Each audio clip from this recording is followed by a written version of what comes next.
வெள்ளிக்கிழமை ஜுமாவுடைய நாள் என்ன அமல்கள் செய்யலாம்? ஜுமாவுடைய நாளில் செய்யப்பட வேண்டிய அமல்கள் பல இருக்கிறது. அதில் குறிப்பாக ஜுமாவுடைய நாளில் அதிகமாக துஆக்கள் செய்ய வேண்டும்.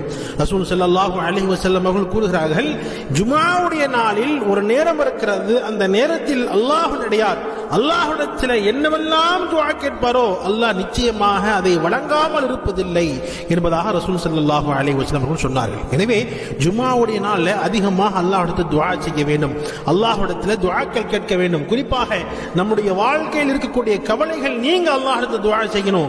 நம்முடைய கடன்கள் நீங்குவதற்கு அல்லாஹ்விடத்தில் துஆ செய்ய வேண்டும். எதிரியின் தொல்லையை விட்டு அல்லாஹ்விடத்தில் பாதுகாப்பு கேட்க வேண்டும். மனிதர்கள் மற்றும் ஜின்களுடைய சூழ்ச்சியை விட்டு அல்லாஹ்விடத்தில் பாதுகாப்பு தேட வேண்டும்.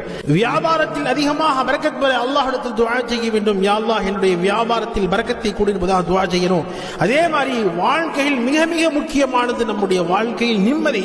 அந்த நிம்மதியை அல்லாஹ்விடத்தில் அதிகமாக இந்த ஜுமா நாளில் நம்ம கேட்டுக்கொண்டே இருக்க வேண்டும். ஜுமாவுடைய நாள் முழுக்க நம்முடைய தேவைகளை அல்லாஹ்விடத்தில் கேட்டுக்கொண்டே இருந்தால் ரசூல் ஸல்லல்லாஹு அலைஹி வஸல்லம் அவர்கள் சொன்ன அந்த நேரத்தில் நம்முடைய துஆக்கள் கேட்டுவிட்டோம் என்று சொன்னால் நிச்சயமாக அல்லாஹ் வழங்காமல் இருப்பதில்லை என்று சொன்னார்களே. நிச்சயமாக நம்முடைய தேவைகளை இந்த ஜுமாவுடைய நாளில் அதிகமாக கேட்க வேண்டும். வல்ல ரஹ்மான் நம் அனைவருக்கும் ஜுமாவுடைய இந்த நன்னாளில் அதிகமாக அமல் செய்யக்கூடிய பாக்கியம் தந்தருள்வானாக.